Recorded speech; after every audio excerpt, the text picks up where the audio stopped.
जय श्री राम। मित्रों, मैं अंशु राठौर अपने YouTube चैनल पर आप सभी का स्वागत करता हूं। मित्रों, आपको जानकर बहुत बड़ी खुशी होगी कि भारत सरकार 275 पूरे 275 चाइनीज़ ऐप को बैन करने जा रहा है।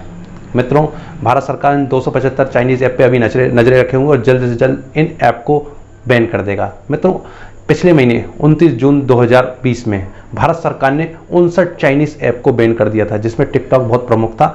उन ऐप को बैन कर दिया था। भारत की देखा देखी दूसरे देशों ने भी उन ऐप को बैन कर दिया।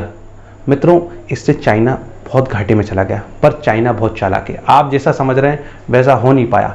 चाइना ने इन ऐप के क्लोन बना रखे थे। मित्रों, आप एक बात समझिए, फैक्ट्री में अगर आइसक्रीम बनती है तो आइसक्रीम में अलग अलग फ्लेवर जोड़ दिए जाते हैं। जैसे कोई बेस एक है, उसमें कभी चॉकलेट डाल दी जाती है, कभी उसको वनीला डाल दिया जाता है, कभी उसमें अमेरिकन आइसक्रीम डाल दी जाती है, कभी कोई और फ्लेवर डाल दिया जाता है, पर उसका बेस एक ही रहता है।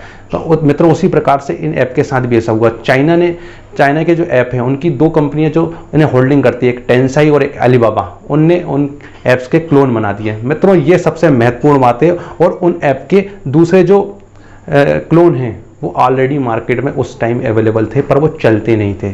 टिकटॉक के बिल्कुल कंपैरिजन, या टिकटॉक का जो सौमित वाली कंपनी है उसने स्नैक वीडियो, एमवी वीडियो और दूसरे बू, ऐसे बहुत से ऐप थे जो मार्केट में उस समय थे, पर टिकटॉक के आगे कोई टिकता नहीं था।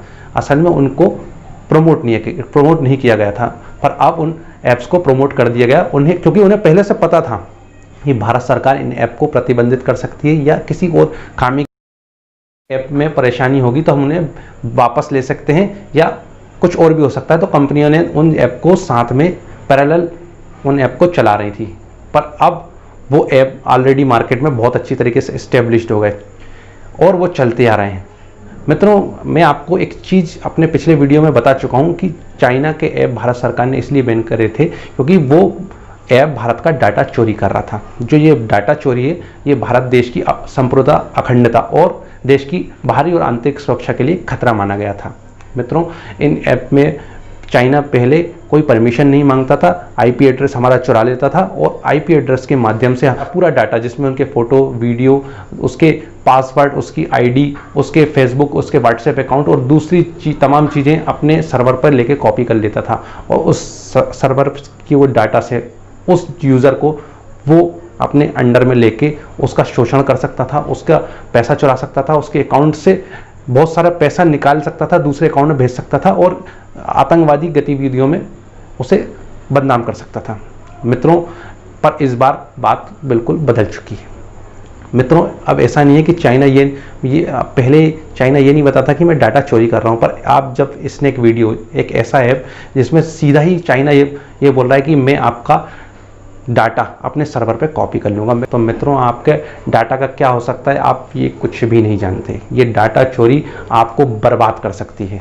पर मित्रों, इस बार 275 चाइनीज़ ऐप है। अगर भारत सरकार इन्हें बैन करेंगी तो दूसरे देश भी इन्हें बैन कर देंगे, या इनसे 275 नहीं पर कुछ और ऐप भी ऐसे रहेंगे जो दूसरे देश बैन कर देंगे और चाइना की आर्थिक स्थिति डामाडोल हो जाएगी। पर मैं आपको एक चीज़ और बताना चाह रहा हूँ। एक ऐप जो मुझे पर्सनली बहुत बेकार लगा और जिससे मुझे घृणा है, मैं आपको बताना चाहूँगा। पबजी एक ऐसा ऐप जो हमारे देश के युवाओं की मानसिकता को बड़ा ही खराब कर रहा है, उनकी मानसिकता को सड़ा रहा है, साथ ही साथ आक्रोश भर रहा है उनमें, और कहीं ना कहीं हिंसा बहुत ज़्यादा फैल रही है। उस ऐप में आप देखेंगे कोई चाकू मार रहा है, कोई पिस्तौल से मार रहा है, कोई कार से उड़ा रहा है। ये एकदम हिंसक जो वीडियो हैं और ये हिंसक जो गेम है, ये बहुत खतरनाक है। हमारे देश के युवा जिसमें 5-5, 6-6 घंटे, और मैंने देखा है कि भाई कोई कितने युवा हमारे घर के आसपास घूम रहे हैं और रात को 1-1, 2-2 बजे या सुबह 4 बजे तक ये गेम खेलते जा रहे हैं।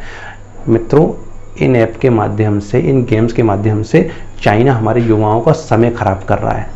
आपको ये जानना पड़ेगा, चाइना हमारे युवाओं का समय खराब कर रहा है, ऊर्जा खराब कर रहा है। मित्रों, जब कोई भी व्यक्ति इतने देर तक कोई ऐप, कोई गेम या वीडियो चलाता है तो अपना समय बर्बाद करता है, और जो काम वो क्रिएटिव काम वर्क के लिए कर सकता था, वो जो समय वो कहीं अच्छी जगह यूटिलाइज कर सकता था, वो समय पूरा चाइना अपने ऐप के माध्यम से बर्बाद कर रहा है। चाइना की यही चाल है। कोई भी देश तब महान बन सकता है जब उसका युवा उसे मजबूत बनाए। हमें युवाओं के अच्छे चरित्र का निर्माण करना पड़ेगा। आज भारत सरकार ने 275 ऐप को बैन करके एक बहुत बड़ा अवसर हमें प्रदान किया है।